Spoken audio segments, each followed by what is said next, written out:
You see it at the pump, you see it at the food cost, and the second time is the roll-off. The roll-off is $47.5 trillion out of the $9 trillion. My name is Rosemarie Morbelli, and I follow the specialty chemicals industry for Gabelli Funds. Following our recent white paper on PFAS, or Polyfluoroalkyls, we are planning to host a symposium on the topic this coming September. So what are PFAS?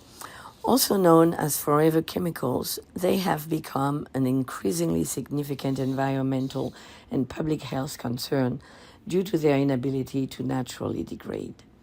PFAS are part of a large group of chemicals used in industrial and commercial applications, such as firefighting foams, stain and water repellents, and non-stick cookware, among others. They are often present in trace amounts in drinking water as they seep into the groundwater table or are carried to surface water, such as rivers or lakes, by rain. Currently, the most effective way to dispose of PFAS is landfills, which are the primary avenue for contaminated leachate. At this time, Heritage Crystal Clean is working on a PFAS treating technology which can be installed in landfills with a goal to concentrate and remove them from leachate. As per the National Center for Biotechnology Information, PFAS has been detected in the blood of more than 98% of the U.S. population. Research shows that they increase cholesterol levels, affect the immune system, and increase the risk of certain cancers. The EPA recently proposed to limit PFAS presence in drinking water to 4 parts per trillion. A final ruling is expected in late 2023 or early 2024. A strict enforcement of the regulation would lead to increased demand for equipment and treatment technologies. There are 3 recognized treatment technologies for removing PFAS from contaminated water. Activated carbon, which can be added to the tanks of a water treatment plant where it absorbs the contaminants.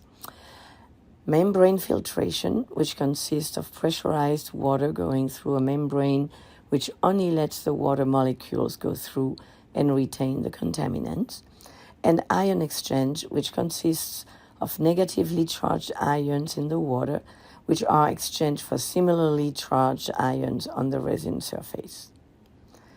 The American Water Works Association estimates that the national cost to install treatment facilities and processes in order to remove PFAS to the proposed level may exceed $47 billion. The nation's water utilities are expected to fund the needed capital and operating expenses through a combination of federal and state money, lawsuit settlements, and increases in customer rates.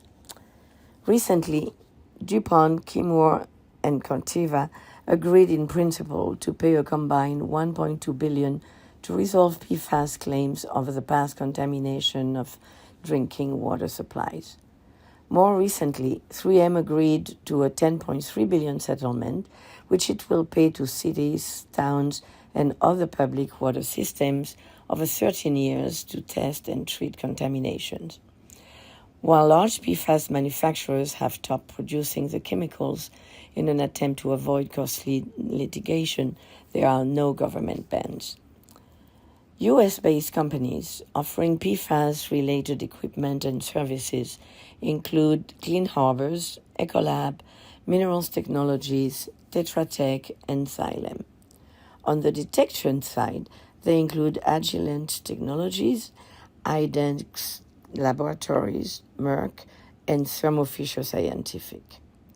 However, some estimate that it will be difficult to fully ban PFAS and their derivatives, such as PFAS, for example, as a combination of carbon and fluorine is currently the only way to protect against oil and stains. These chemicals are still used in the packaging of greasy food, such as pizza boxes and cat and dog food bags. As the environmental and health concerns related to the forever chemicals become more prominent, we expect that providers of PFAS and their derivatives, as well as water utilities, will move to comply with the new EPA regulations. We remain focused on the companies which will benefit from finding efficient and affordable solutions.